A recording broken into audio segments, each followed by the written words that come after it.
Assalamualaikum warahmatullahi wabarakatuh. Innal hamdalillah nahmaduhu wa nasta'inuhu wa nastaghfiruh wa na'udzu billahi min shururi anfusina wa sayyiati a'malina. Man yahdihillahu fala mudilla lahu wa man yudlil fala hadiya lahu. Wa asyhadu an la ilaha illallah wahdahu la syarika lah wa asyhadu anna Muhammadan abduhu wa rasuluh. Ya ayyuhalladzina amanu taqullaha haqqa tuqatih wa la tamutunna illa wa antum muslimun.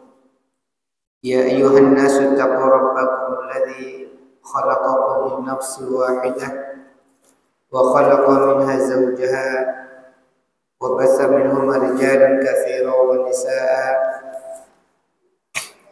واتقوا الله الذي تساءلون به والأرحام إن الله كان عليكم رقيبا.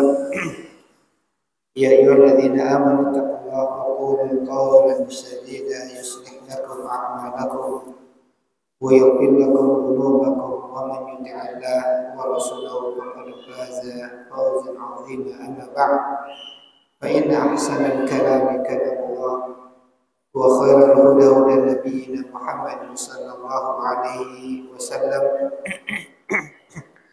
وشر الأمور محدثاتها وكل محدثة بدعة وكل بدعة ضلالة وكل ضلالة في النار.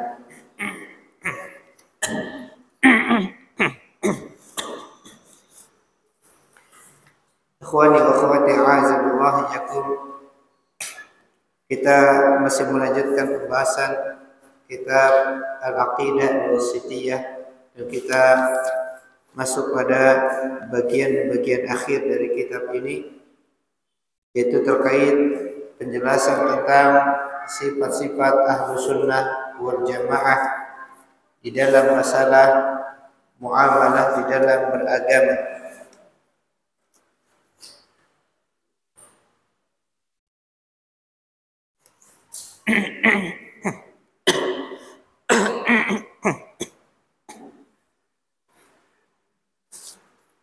Bahwasanya Ahlus Sunnah wal Jamaah sebagaimana dikatakan oleh Syekhul Islam Ibnu Taimiyah, mereka senantiasa mengagungkan dan memuliakan kalam Allah, dan mereka mengutamakan petunjuk Nabi sallallahu alaihi wasallam di atas yang lainnya.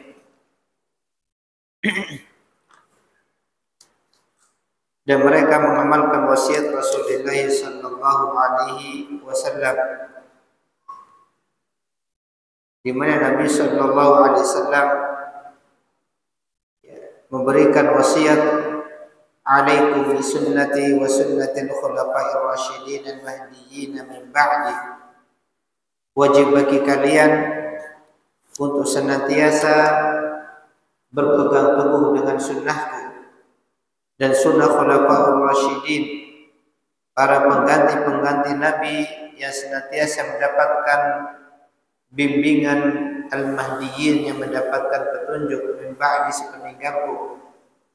Tamassaku biha, berpegang teguhlah dengan sunnah tersebut.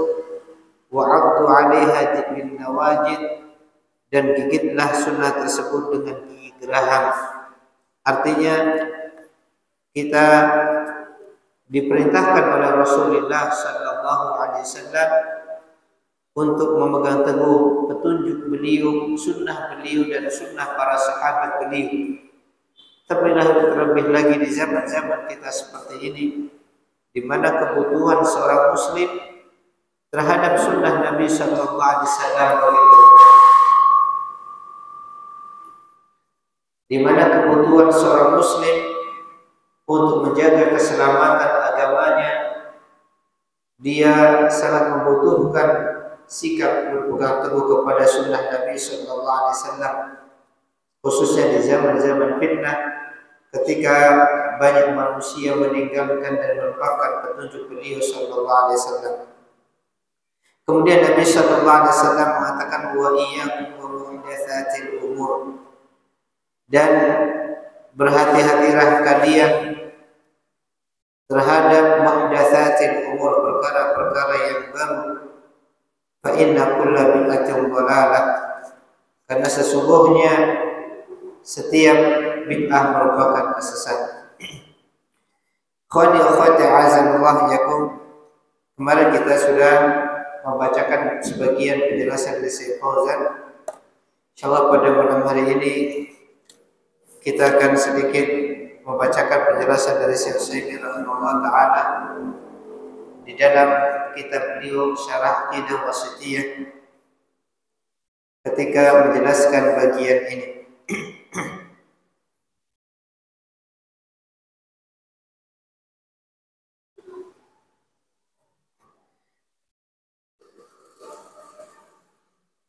Qaulun Nabi sallallahu alaihi wasallam wa iyyakum wa muhdatsatil umur. Sabda Nabi sallallahu alaihi wasallam, dan berhati-hatilah kalian terhadap muhdatsatil umur, perkara-perkara yang baru. Kalimat iyyakum wa iyyakum ini di dalam bahasa Arab artinya litahdzir, untuk menunjukkan peringatan. Maksudnya aku ingatkan kalian, aku peringatkan kalian agar menjauhi perkara tersebut. Itu kalimat iyyakum, artinya peringatan agar kita berusaha untuk menjauhinya. Ini peringatan dari Rasulullah SAW terhadap perkara-perkara baru di dalam ajaran. Jadi memperingatkan manusia agar mereka meninggalkan hal-hal yang baru, perkara-perkara yang baru yang tidak pernah dicontohkan. Itu sejatinya wasiat Rasulullah SAW. Nabi sendiri yang memberikan wasiat kepada kita, wa iyyakum wa muhdatsatil umur. Berhati-hatilah kalian, aku peringatkan kalian terhadap perkara-perkara yang baru. Dan ada sekarang sebagian manusia merasa tidak nyaman dengan hal tersebut. Bahkan mereka tidak suka apabila ada dai, apabila ada seorang ustaz, seorang penceramah memperingatkan kaum muslimin agar meninggalkan hal-hal yang baru. Padahal ini nasihat Rasulullah SAW. Ini wasiat dari orang yang mereka sendiri memuliakannya, mengagungkannya. Mereka mengatakan mencintai Nabi, mereka mengatakan ya cinta Rasul, bahkan membuat sanjungan-sanjungan yang kadang berlebihan, tetapi wasiat Rasul mereka benci. Ini sesuatu yang ironis. Seharusnya orang yang mencintai Nabi, orang yang mengagungkan Rasulullah, dia juga mengagungkan nasihat beliau dan wasiat beliau. Inilah wasiat Rasulullah sallallahu alaihi wasallam. Maka siapa yang mengatakan mencintai Rasulullah, mengagungkan Rasulullah, maka dia harus mengagungkan nasihat dan wasiat-wasiat beliau. Dia harus memperhatikan wasiat beliau, karena ini wasiat yang besar. Nabi sallallahu alaihi wasallam di sini mengatakan wa iyyakum ay uhadzirukum. Maksudnya aku peringatkan kalian. Wa muhdatsatil umur, al-umur di makna asy-syu'ur. Al-murad biha umuruddin.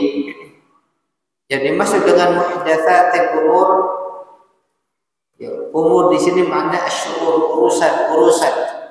Maksudnya perkara-perkara di dalam agama. Jadi perkara yang diperingatkan Rasulullah SAW di sini maksudnya perkara-perkara baru di dalam beragama, di dalam urusan ibadah, urusan seseorang mendekatkan diri kepada Allah Subhanahu wa taala.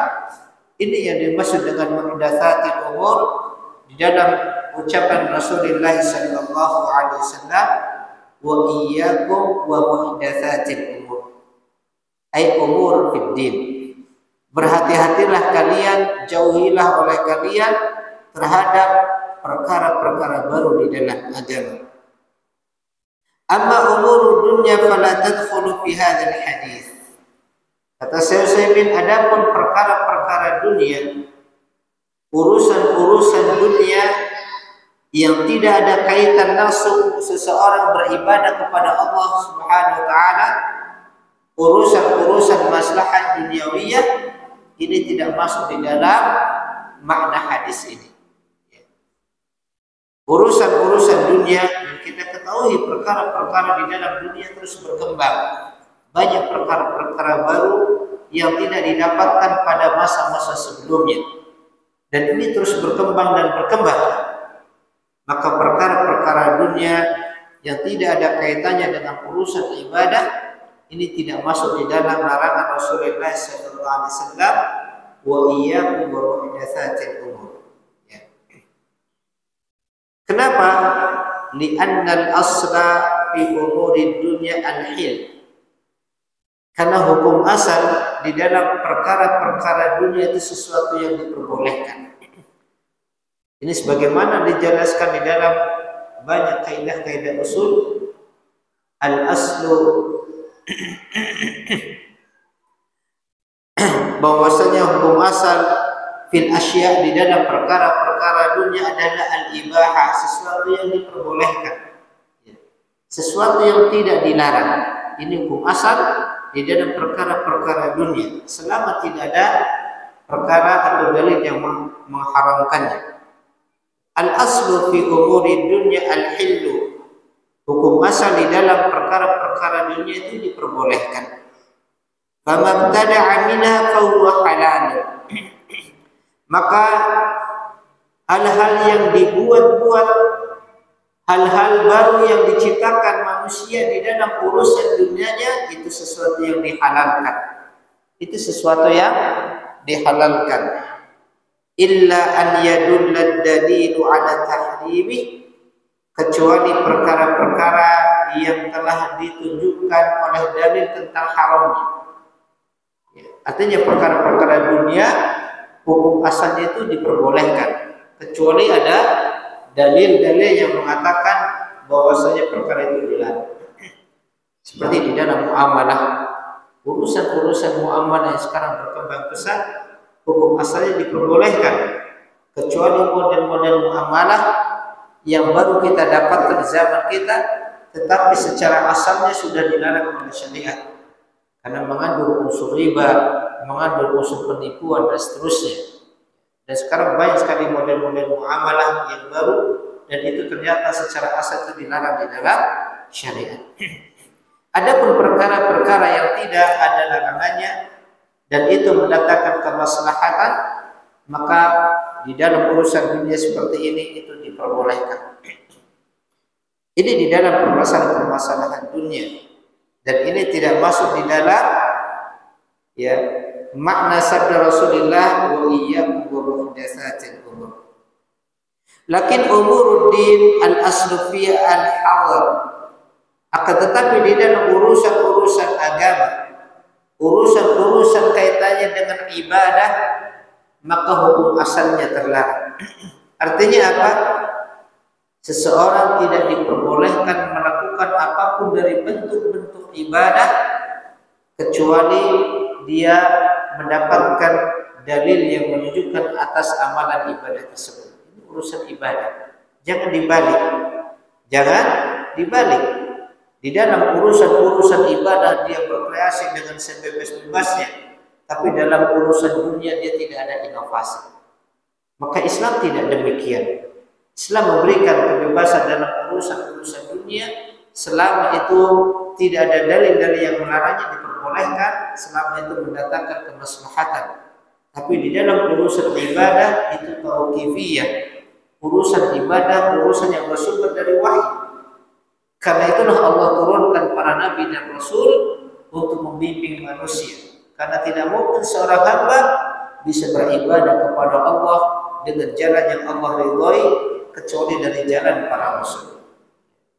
Seseorang tidak bisa beribadah kepada Allah dengan ibadah yang Allah ridhoi kecuali melalui jalannya para rasul. Tidak ada jalan yang lain. Tidak ada jalan metode yang lain kecuali metodenya para rasul. Itulah kenapa Allah turunkan para rasul untuk membimbing manusia bagaimana mereka beribadah kepada Allah Jalla Jalaluhu. Maka beliau menegaskan di sini bahwasanya umuruddin al-aslu fiha al-hawar. Perkara-perkara agama hukum asalnya itu terlarang. Famabtada'a minha fahuwa haramun bid'atun. Maka siapa yang membuat hal yang baru, ya, menciptakan hal-hal yang baru dari urusan-urusan agama, maka itu sesuatu yang dilarang dan itu merupakan perbuatan bid'ah. Illa bidalilin minal kitab wa sunnati ala masyru'iyyatihi, kecuali apabila ibadah tersebut dibangun di atas dalil dari Al-Quran maupun dari sunnah Nabi SAW yang menjelaskan tentang disyariatkannya ibadah tersebut. Ini ikhwani wa akhwati a'azallahu iyyakum. Kemudian Nabi SAW mengatakan fa inna kulla bid'atin dhalalah. Setelah Nabi mengatakan wa iyyakum wa muhdatsatil umur fa inna kulla bid'atin dhalalah, maka sesungguhnya kulla bid'atin, setiap bid'ah merupakan dhalalah, kesesatan. Kalimat ini merupakan bagian dari kalimat yang sebelumnya, wa iyyakum wa muhdatsatil umur, yang menunjukkan peringatan ancaman dari Rasulullah SAW agar kita meninggalkan perkara-perkara yang dibuat-buat atau perkara-perkara yang diadakan oleh manusia yang tidak pernah dicontohkan oleh beliau. Beliau mengatakan bahwasanya setiap perkara yang baru, karena bid'ah itu sesuatu yang baru yang tidak pernah ada contoh sebelumnya, tidak ada dasar sebelumnya, maka Nabi mengatakan setiap bid'ah merupakan kesesatan. Kullu bid'atin dhalalah, kullu bid'atin dhalalah. Ucapan Rasulullah SAW, setiap bid'ah merupakan kesesatan. Kata Syaikhul hadza kalamun 'amun musawwarun bi aqwa lafdhin dalun 'alal 'umum. Ucapan ini kullu bid'atin, setiap bid'ah atau semua bid'ah, karena makna kullu di sini artinya setiap atau semua. Ini adalah ucapan yang sifatnya umum, yang dikuatkan dengan lafaz yang menunjukkan makna umum, yaitu lafaz kullu. Lafaz kullu itu menunjukkan makna umum, artinya semua, seluruhnya. Karena Nabi mengatakan kullu bid'ah, jadi ini lafaz yang maknanya umum. Fahuwa ta'mimun muhkamun sadara minar Rasul sallallahu alaihi wasallam. Dan ini adalah penetapan hukum yang sifatnya umum, yang ini disampaikan oleh Rasul sallallahu alaihi wasallam. Di sini saya ingin menjelaskan kepada kita bagaimana Rasulullah sallallahu alaihi wasallam di dalam memberikan peringatan terkait hal-hal yang baru, beliau menggunakan lafaz yang umum. Kullu bid'atin dhalalah. Di sini adalah penetapan hukum secara umum yang disampaikan bersumber dari Rasul sallallahu alaihi wasallam. Kemudian beliau mengatakan wa Rasul alaihi salatu wassalam a'lamul khalqi bi syari'atillah. Akhwani akhwati azallahu iyyakum. Ketika kita memahami ucapan ini, ketika Nabi sallallahu alaihi wasallam mengatakan kullu bid'atin dhalalah, setiap bid'ah merupakan kesesatan, kita perlu memahami, kata beliau, bahwasanya Rasulullah sallallahu alaihi wasallam merupakan makhluk yang paling paham tentang syariat Allah. Dan tidak ada satupun muslim yang mengingkarinya, bahwasanya beliau adalah a'lamul khalqi bi syariatillah. Beliau adalah manusia yang paling paham dengan syariat Allah Subhanahu wa taala. Karena kepada beliau Allah perintahkan untuk menjelaskan syariat ini kepada umatnya. Beliaulah yang Allah perintahkan agar menjelaskan syariat kepada umatnya, litubayyina linnas, agar engkau wahai Nabi jelaskan kepada manusia. Nabi SAW manusia yang paling paham tentang syariat Allah. Kemudian yang kedua, wa ansaful khalqi li ibadillah, dan beliau adalah manusia yang paling kuat di dalam memberikan nasihat kepada hamba-hamba Allah. Nasihat artinya sesuatu kebaikan yang diinginkan seseorang. Itu makna nasihat. Seseorang memberikan nasihat kepada saudaranya, artinya dia memberikan sesuatu yang diharapkan itu menjadi kebaikan bagi saudara. Dan Nabi Shallallahu Alaihi Wasallam adalah manusia yang paling kuat di dalam memberikan kebaikan kepada umatnya. Artinya apa yang beliau sampaikan di dalam ucapan beliau ini menunjukkan keinginan beliau agar umatnya mendapatkan kebaikan di dalam agamanya. Ini yang kedua. Wa afsahul khalqi bayanan. Kemudian yang ketiga kata Sulaiman, dan beliau adalah manusia yang paling fasih di dalam memberikan penjelasan. Manusia yang paling fasih lisannya di dalam berbicara, sehingga tidak ada di dalam ucapan-ucapan beliau perkataan-perkataan yang sia-sia tidak punya makna.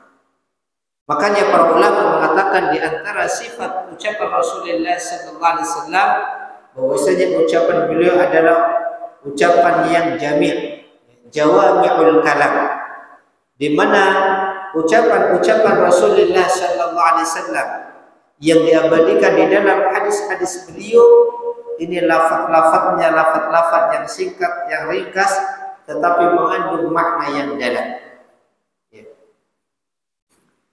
Inilah beliau Rasulullah SAW, manusia yang paling fasih di dalam berbicara, di dalam menyampaikan sesuatu. Kemudian yang berikutnya, wa asdaquhum khairan khabaran, dan beliau adalah manusia yang paling jujur di dalam menyampaikan berita. Fajtama'at fi haqqi arba'atu umur, maka pada diri Rasulullah SAW kata Sulaiman terkumpul 4 perkara. Pada diri Rasulullah SAW terkumpul 4 perkara. Yang pertama adalah ilmu. Bahwasanya beliau adalah manusia yang paling berilmu tentang syariat ini. Wa nushun, yang kedua nasihat. Bahwasanya beliau adalah manusia yang paling kuat di dalam memberikan nasihat kepada kaum muslimin. Wa fasahatun, kemudian yang ketiga kefasihan di dalam berbicara. Beliau adalah manusia yang paling fasih di dalam berbicara, menjelaskan sesuatu. Kemudian yang terakhir wasidaqun, dan kejujuran. Beliau adalah manusia yang paling jujur di dalam menyampaikan berita. Ini 4 perkara yang ada pada diri Rasulullah SAW. Ilmu, kemudian nasihat, kefasihan, dan kejujuran di dalam menyampaikan. Ya. Maka beliau SAW dengan 4 keutamaan yang beliau miliki seperti ini, dengan ilmunya, dengan nasihatnya, dengan kefasihannya, dan dengan kejujurannya, beliau telah menyampaikan kepada kita ya bahwasanya kullu bid'atin dhalalah, setiap bid'ah merupakan kesesatan. Maka tidak mungkin bagaimana mungkin ada seseorang yang meragukan ucapan ini, kemudian dia mengatakan bahwasanya tidak semua bid'ah itu sesat. Berarti dia telah menafikan Rasulullah SAW. Fa'ala hadza, karena itulah kata Susani, kullu man ta'abbada lillah biaqidatin aw qawlin aw fi'lin lam yakun min syari'atillah fa huwa mubtadi'. Kata beliau berdasarkan ucapan Rasulullah ini, kullu bid'atin dhalalah, maka setiap orang yang beribadah kepada Allah, mendekatkan diri kepada Allah, baik dengan akidah, dengan keyakinan-keyakinan yang dia yakini di dalam hatinya, atau beribadah dengan qaul, dengan ucapan, au fi'lin, atau dengan perbuatan. Karena bentuk-bentuk ibadah itu banyak. Ibadah dengan hati, ibadah dengan lisan, atau ibadah dengan perbuatan. Ibadah dengan hati seperti tawakal, seperti mahabbah, cinta, takut, berharap, khasyah, takut, atau kembali dan seterusnya. Ini semuanya ibadah-ibadah hati. Kaitannya dengan i'tiqad, dengan keyakinan yang ada dalam hati. Atau ibadah dengan lisan, dari bacaan-bacaan, zikir-zikir, doa-doa yang dia panjatkan, dia sampaikan. Atau dengan perbuatan, dari perbuatan-perbuatan yang dia lakukan, yang semuanya dalam rangka ta'abbudan lillah, dalam rangka mendekatkan diri kepada Allah Subhanahu wa taala, sebagai bentuk beribadah kepada Allah Tabaraka wa taala, lam yakun min syariatillah, yang itu semua tidak ada di dalam syariat Allah Subhanahu wa taala, tidak ada bagian dari syariat Allah. Artinya ibadah itu dibangun tidak dari bagian syariat Allah, fahuwa mubtadi'un, maka dia adalah orang yang melakukan bid'ah, pelaku bid'ah. Fal jahmiyatu yata'abbaduna bi'aqidatihim. Kemudian beliau contohnya orang-orang Jahmiyah, di mana mereka beribadah kepada Allah dengan akidah mereka yang rusak. Wa ya'taqiduna annahum munazzihuna lillah. Mereka meyakini bahwasanya mereka adalah orang-orang yang mensucikan Allah. Jahmiyah ini adalah salah satu kelompok yang mereka menolak sifat-sifat Allah. Ini Jahmiyah. Bagaimana sudah dijelaskan di awal-awal kitab ini. Ya, karena mereka meyakini kalau kita menetapkan Allah punya sifat, itu seperti kita menyerupakan Allah dengan makhluk. Ya, Allah melihat, Allah mendengar. Ya, berarti kita menyerupakan Allah dengan makhluk, karena makhluk mendengar, makhluk melihat dan seterusnya. Maka Jahmiyah mengatakan Allah tidak punya sifat. Kenapa mereka mengatakan demikian? Mereka mengira itu sebagai bentuk mensucikan Allah dari keserupaan dengan makhluk. Ya. Maka Jahmiyah dengan akidahnya tersebut, yang mana mereka menganggap mereka mensucikan Allah, wal Mu'tazilatu kadzalik, demikian juga kelompok Mu'tazilah juga menolak sebagian dari sifat-sifat Allah karena alasan mensucikan Allah. Wal Asy'ariyah, demikian juga orang-orang Asy'ariyah pun demikian, menolak sebagian sifat-sifat Allah karena mereka menganggap kalau kita menetapkannya berarti kita seperti menyerupakan Allah dengan makhluk. Maka mereka menolak Allah turun ke langit dunia, mereka menolak Allah punya tangan, mereka menolak Allah punya wajah dan seterusnya, karena menurut keyakinan mereka itu semua konsekuensinya menyerupakan Allah dengan makhluk. Dan ahlu sunnah wal jamaah, mereka menetapkan sifat-sifat yang Allah tetapkan maupun Rasul tetapkan. Ya. Sebagaimana Allah tetapkan pada dirinya, ahlu sunnah menetapkan. Sebagaimana Rasulullah tetapkan pada diri Allah, ahlu sunnah menetapkan. Tetapi ahlu sunnah menegaskan sebagaimana firman Allah, laisa kamitslihi syai'un wa huwas sami'ul basir. Tidak ada satupun yang serupa dengan Allah, baik dalam zatnya maupun di dalam sifat-sifatnya. Allah melihat, makhluk melihat, tapi melihatnya Allah tidak sama dengan melihatnya makhluk. Allah punya wajah, makhluk punya wajah, tetapi wajah Allah tidak sama dengan makhluk dan seterusnya. Karena Allah sendiri yang menetapkan memiliki sifat-sifat tersebut, dan Allah sendiri yang menegaskan bahwasanya Allah tidak sama dengan makhluk. Maka kata Syaikhul, maka kelompok-kelompok seperti Jahmiyah, Mu'tazilah, Asy'ariyah, ya, yang mana mereka beribadah dengan akidah-akidah mereka dari akidah yang batil, ya, maka mereka termasuk di antara orang-orang ahlul bid'ah. Kenapa? Karena mereka membuat keyakinan-keyakinan yang tidak dibangun di atas syariat ini. keyakinan-keyakinan yang menyelisih dari Al-Quran maupun hadis-hadis Rasulullah SAW. Ini bid'ah di dalam i'tiqad keyakinan. Walladzina ahdatsu adhkaran muayyanah, dan juga orang-orang yang membuat zikir-zikir tertentu, yata'abbaduna lillahi bidzalik, dan dia beribadah kepada Allah, mendekatkan diri kepada Allah dengan zikir-zikir tersebut. Ya, zikir-zikir yang mereka buat tersebut, wa ya'taqiduna annahum ma'juruna 'ala hadza, dan mereka meyakini, mereka punya keyakinan annahum ma'jurun, bahwasanya mereka akan mendapatkan pahala dari Allah, mendapatkan ganjaran dari Allah atas perbuatannya tersebut. Dan tidak ada satupun ahlul bid'ah yang melakukan kebid'ahannya melainkan dia meyakini mereka mendapatkan balasan pahala dari Allah. Berbeda dengan ahlul maksiat, ya.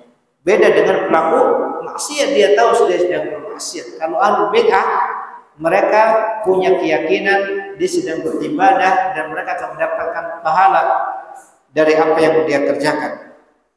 Walladzina ahdatsu af'alan, demikian juga orang-orang yang membuat perbuatan-perbuatan, yata'abbaduna lillahi biha, dan mereka beribadah kepada Allah dengan perbuatan-perbuatan tersebut, wa ya'taqiduna annahum ma'juruna 'ala hadza, dan mereka meyakini bahwasanya mereka akan mendapatkan pahala dari apa yang dia lakukan tersebut. Kullu hadhil asnafis salasah alladzina ibtada'u fil aqidah aw fil aqwal aw fil af'al, kullu bid'atin min bid'ah fa hiya dhalalah. Kata Syekh beliau menegaskan makna dari ucapan Rasulullah SAW, maka semua yang melakukan hal-hal seperti ini, membuat hal-hal baru, baik di dalam keyakinan baru yang tidak pernah dikenal Rasul dan para sahabatnya, maupun di dalam bacaan-bacaan zikir-zikir baru yang tidak pernah dikenal sebelumnya, maupun di dalam amalan-amalan baru yang tidak pernah dikenal pada umat kaum muslimin di generasi yang awal, maka semuanya ini merupakan bid'ah-bid'ah yang mereka kerjakan, dan itu semuanya dihukumi sesat, bukan ibadah. Karena konsekuensi dari dhalalah itu sesuatu ya yang dilarang, itu bukan ibadah, dan tentu tidak akan mendapatkan balasan pahala dari Allah Subhanahu wa taala, dan dia berdosa. Fahiya dhalalatun, maka itu semua merupakan bentuk kesesatan. Wasafaha Rasul alaihi salatu wassalam bidhalalah. Rasulullah sallallahu alaihi wasallam menjelaskan bahwasanya itu merupakan sebuah bentuk kesesatan, ya, li'annaha markabun wa li'annaha inhirafun 'anil haq, ya, karena itu merupakan wasilah, karena itu merupakan sebuah bentuk penyimpangan dari kebenaran. Dikatakan kesesatan karena itu merupakan bentuk penyimpangan dari sesuatu yang benar, yang hak. Kemudian Syekh rahimahullah taala beliau menjelaskan yang perlu kita pahami, ikhwani wa akhwati azanallah yakum, terkait buruknya atau kejelekan orang-orang yang melakukan kebid'ahan. Bahwasanya orang-orang yang membuat perkara bid'ah, mengada-adakan perkara baru di dalam agama, atau mengerjakan perbuatan-perbuatan bid'ah, maka dia ya telah merusak syariat. Ada 5 konsekuensi keburukan yang ditimbulkan. Ada 5 konsekuensi keburukan yang ditimbulkan. Wal bid'atu tastalzimu mahadhir fasidah. Bid'ah, kata Syekh, ini memberikan konsekuensi pada kerusakan-kerusakan. Fa'awalan, yang pertama, ya, konsekuensi dari perbuatan bid'ah, membuat hal-hal baru yang tidak dicontohkan dalam syariat. Apa bentuk kejelekan bid'ah? Yang dari sini kita memahami betapa buruknya orang yang membuat perkara-perkara bid'ah. Terkadang sebagian kaum muslimin karena syubhat yang ada pada diri mereka, karena ketidakfahaman hakikat bid'ah dan tidak fahamnya tentang kemuliaan syariat Islam, tentang kesempurnaan syariat Islam, mereka menganggap bid'ah itu sesuatu yang baik. Terkadang kita mungkin dapat sebagian komentar, apa sih jeleknya orang berzikir? Kenapa kalian larang-larang zikir seperti itu? Apa sih dampak negatifnya? Apa buruknya bagi kaum muslimin? Apa sih kejelekannya? Apa sisi negatifnya sehingga diperingatkan sampai kalian ya peringatkan dengan keras? Maka kita katakan bahwa itu perkara yang jelek.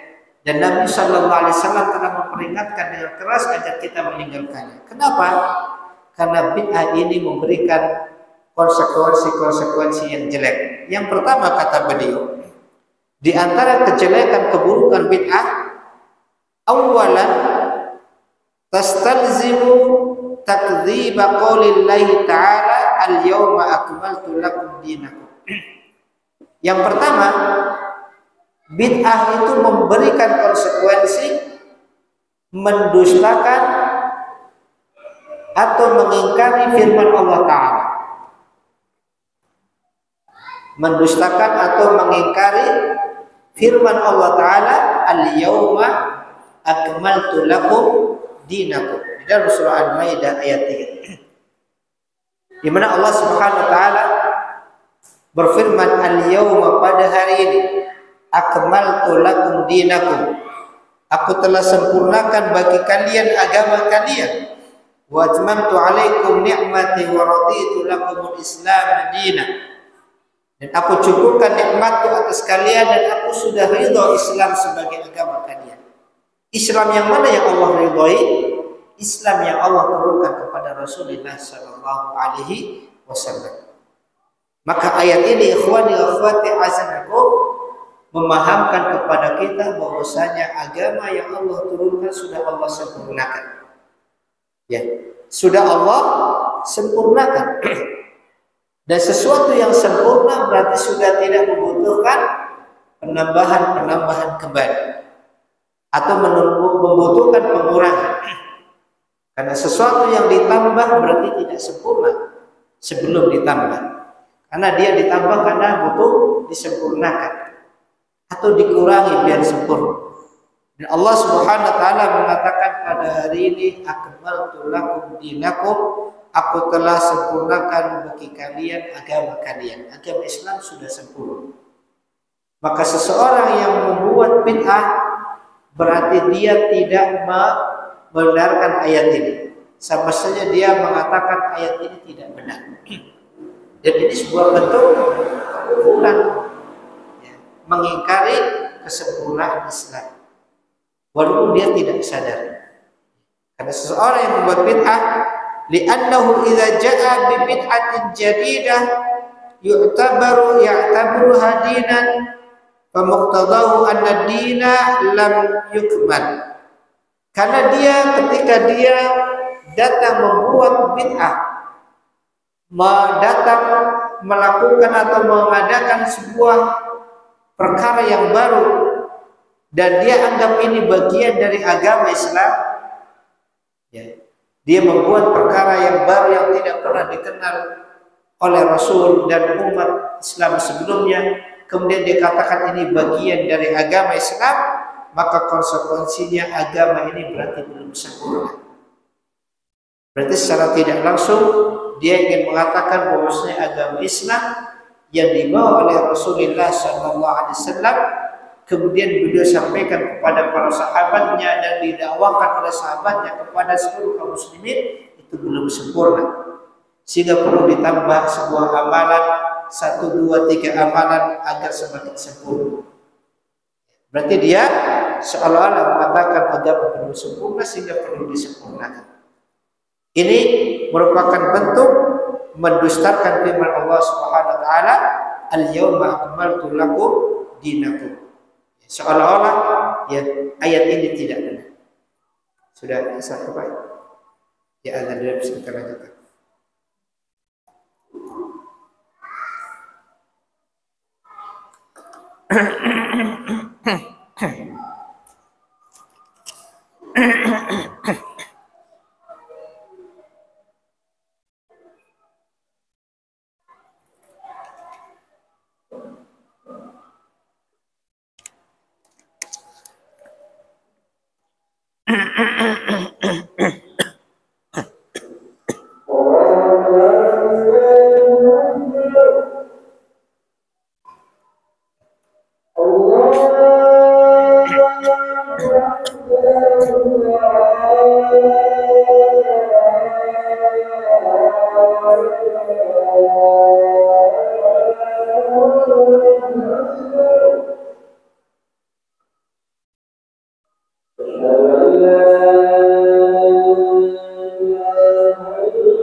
Ya, kita lanjutkan sedikit.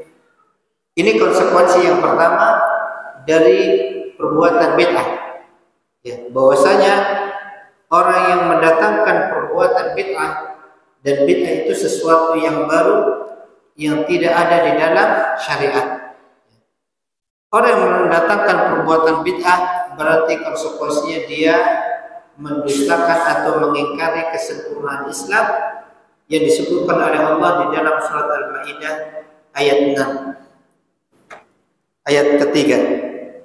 Kemudian yang kedua, thaniyan tastalzimu al-qadha fi syari'ah wa annaha naqisah fa akmalaha hadzal mubtadi'. Yang kedua, konsekuensinya ya, dia mencela syariat Islam. Dia sedang mencela syariat Islam, bahwasanya syariat Islam itu kurang, tidak lengkap. Jadi pelaku bid'ah secara tidak langsung dia sedang mencela syariat Islam. Seolah-olah dia mengatakan syariat Islam itu tidak lengkap, tidak sempurna, sehingga dia perlu datang untuk menyempurnakan syariat. Orang-orang yang membuat amalan-amalan zikir, bacaan-bacaan ini, bacaan itu, dan dia katakan ini dapat ya dari ilham, dari ilmu dan seterusnya, yang tidak pernah diajarkan Rasulullah, ya berarti dia menganggap syarat ini belum sempurna dan dia termasuk yang menyempurnakan. Ini konsekuensi yang kedua. Dia mencela syariat Islam dan menganggap syariat Islam syariat yang masih belum sempurna, masih kurang. Salisan yang ketiga, tastalzimul qadha fil muslimin alladzina lam ya'tu biha. Konsekuensinya mencela kaum muslimin yang tidak melakukan perbuatan bid'ah tersebut. Dan kaum muslimin yang tidak melakukannya banyak. Berarti orang-orang sebelum dia yang tidak melakukan perbuatan tersebut dicela karena tidak melakukan amalan yang dia kerjakan. Karena bid'ah itu kan berarti sesuatu yang dahulu belum dilakukan. Berarti kaum muslimin yang tidak melakukannya ya dicela karena dia tidak mengerjakan. Fakullu man sabaqa hadhil bid'ah minan nas dinuhum naqisun. Maka seolah-olah dia mengatakan kaum muslimin yang telah terdahulu sebelum dibuatnya amalan ini agama mereka kurang. Kenapa? Karena mereka belum mengerjakan amalan tersebut. Ini konsekuensinya.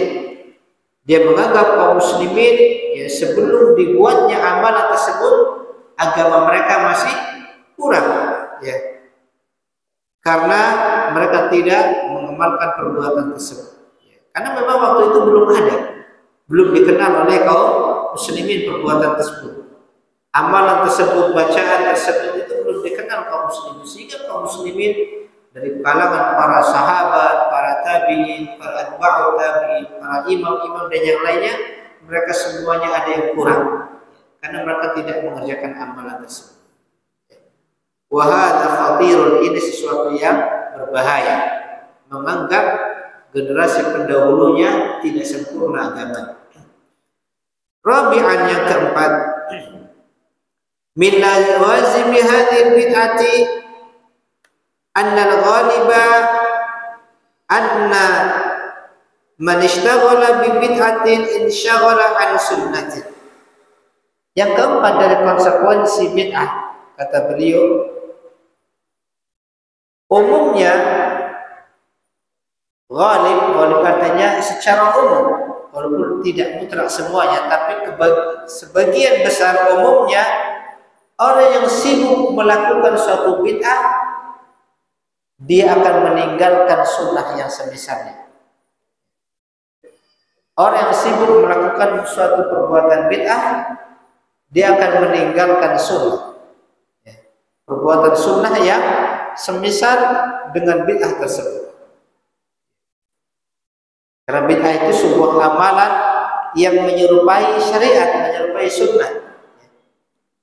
Orang sibuk dengan zikir-zikir setelah sholat yang dibuat-buat oleh manusia yang tidak pernah dicontohkan Nabi, maka dia akan meninggalkan zikir-zikir yang disunnahkan. Zikir-zikir yang dicontohkan Nabi dia tidak kerjakan. Kenapa? Karena dia sibuk dengan zikir-zikirnya sendiri. Kama qala ba'du salaf, sebagaimana sebagian para salaf mengatakan, ma ahdatsa qaumun bi bid'atan ma ahdatsa qaumun bid'atan illa hadamu mithlaha minas sunnah.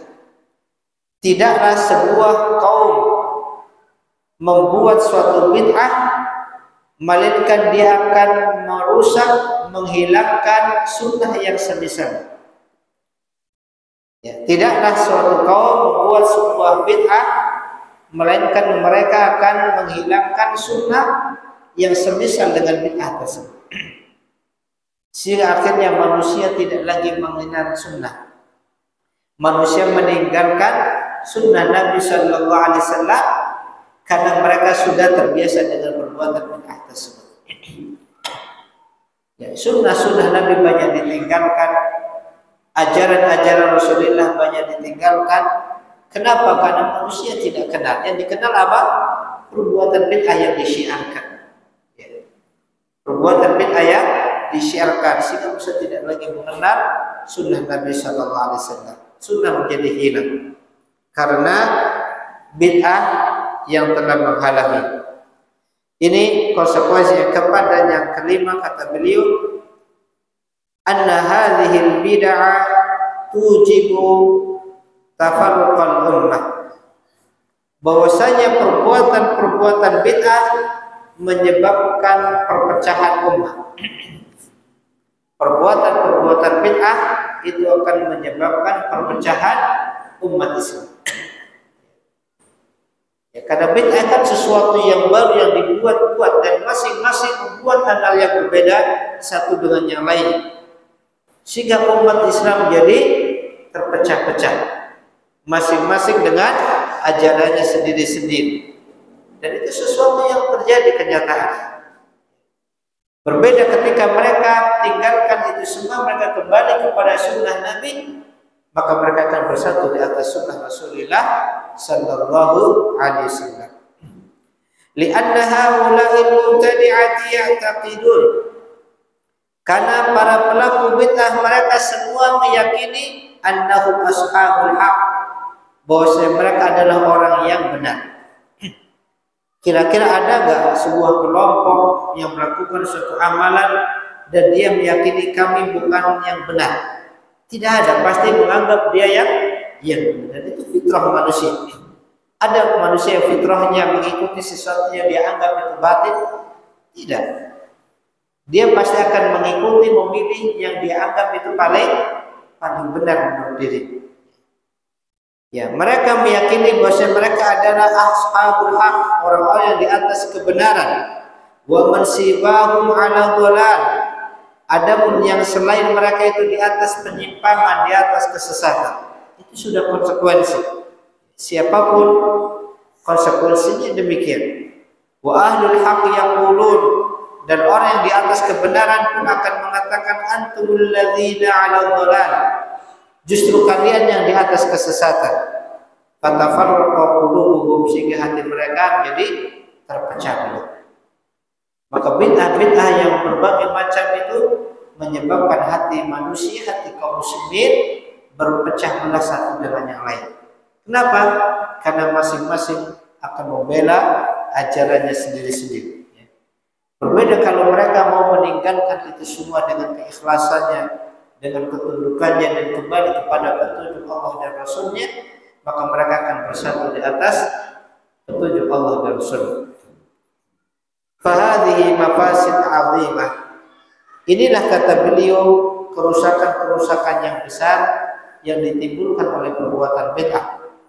Ya, menganggap ya Islam tidak sempurna, mendustakan ayat Allah tentang kesempurnaan Islam, mencela kesempurnaan syariat, kemudian mencela kaum muslimin sebelum mereka yang tidak melakukan amal tersebut, kemudian akan menghilangkan sunnah-sunnah Nabi sehingga sunnah tidak dikenal, dan akan menyebabkan perpecahan umat yang banyak. Oleh karena itu Nabi Sallallahu Alaihi Wasallam memperingatkan dengan keras permasalahan ini. Wa iyyakum wa muhdatsatil umur, hati-hatilah kalian, ya, jauhilah oleh kalian perkara-perkara yang baru. Dan ini adalah peringatan dari Rasulullah Sallallahu Alaihi Wasallam yang harus senantiasa kita perhatikan.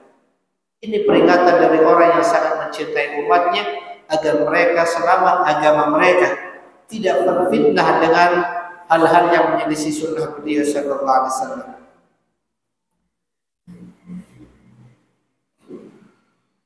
Wa bihadza na'rifu anna man qasama al-bid'ata ila 3 aqsam aw 5 aw 6 faqad akhta. Berdasarkan hal ini, kata beliau, kita memahami bahwasanya orang-orang yang membagi bid'ah menjadi 3 macam atau menjadi 5 macam atau 6 macam dan seterusnya. Ada bid'ah ini, bid'ah hasanah, bid'ah sayyi'ah, kemudian bid'ah yang wajib, bid'ah yang dan seterusnya. Maka mereka telah keliru. Ya. Wa khata'uhu min ahadi wajhain. Kekeliruannya tidak lepas dari dua sisi, kata Syekh. Ya. Kekeliruan orang-orang yang membagi bid'ah bermacam-macam di sini tidak lepas dari dua sisi. Imma an la yantabiqa syar'an wasfal bid'ah allati ma sammahu bid'atan wa imma an la yakuna hasanan kama za'am.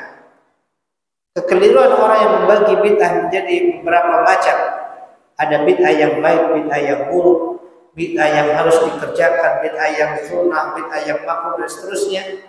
Ini kata beliau kesalahannya dari dua sisi. Sisi yang pertama apa? Dari ada kalanya la yantabiqu syar'an wasfal bid'ah. Ya. Tidak mencocoki ya sifat bid'ah secara syar'i. Artinya pembagian yang mereka lakukan kemudian mereka buat contoh-contoh yang disebutkan itu tidak sesuai dengan definisi bid'ah. Ya. Banyak perkara-perkara yang itu bukan perkara bid'ah secara syar'i, tapi dianggap itu bid'ah.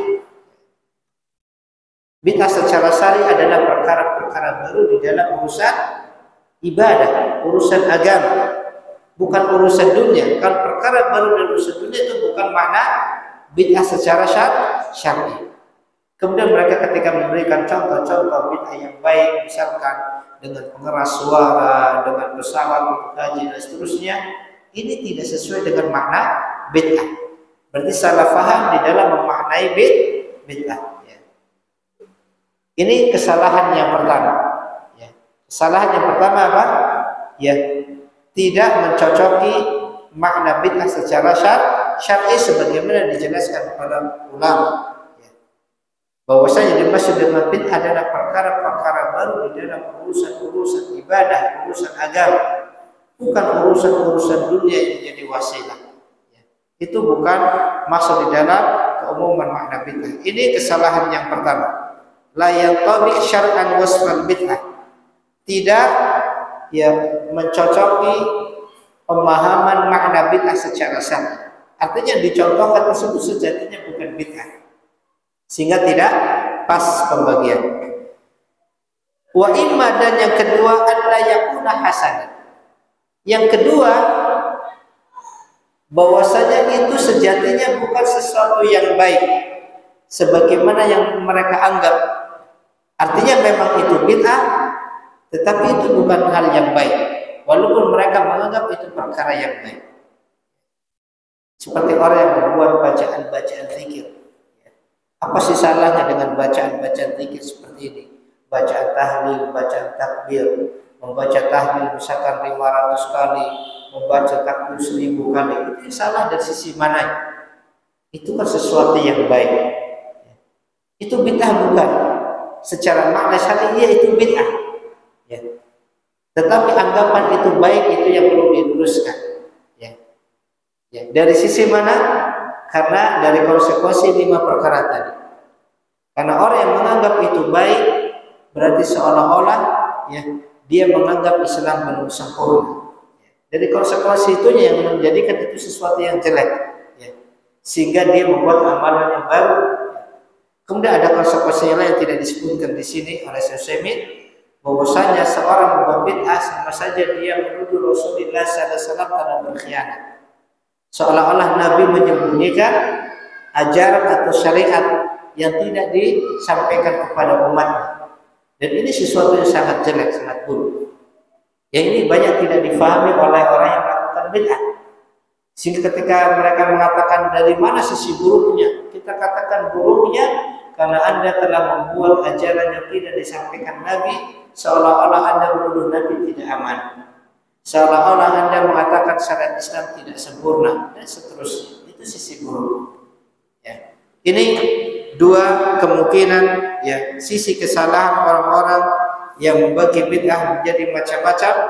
Yang pertama ada kalanya dia salah di dalam memahami makna bid'ah sehingga menganggap perkara-perkara yang bukan bid'ah dianggap sebagai bid'ah, kemudian dinisbahkan bid'ah yang baik dan seterusnya.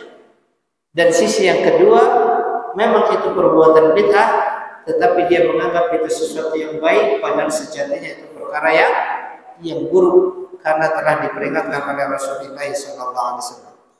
Ini ikhwan dan akhwat yang azza wa jalla sebagai tambahan terkait wasiat Rasulullah SAW untuk meninggalkan hal-hal yang baru, dan ahli sunnah wal jamaah mereka sangat memperhatikan wasiat ini dan mereka senantiasa memperingatkan umat manusia, memperingatkan kaum muslimin dari perkara-perkara yang baru dan memperingatkan mereka akan meninggalkan perkara-perkara tersebut karena ini merupakan perkara yang diperingatkan oleh Rasulullah SAW. Walaupun manusia tidak menyukai, karena kepentingan kita adalah bagaimana kita menyampaikan hak kebenaran. Yang menjadi perhatian kita, apa yang kita sampaikan, apakah itu benar atau tidak benar. Ketika itu sebuah kebenaran yang disampaikan oleh Rasulullah SAW, maka disampaikan, meskipun manusia tidak menyukai. Karena inilah salah satu bentuk nasihat agar mereka kembali kepada agama Allah, kembali kepada petunjuk Rasulullah SAW.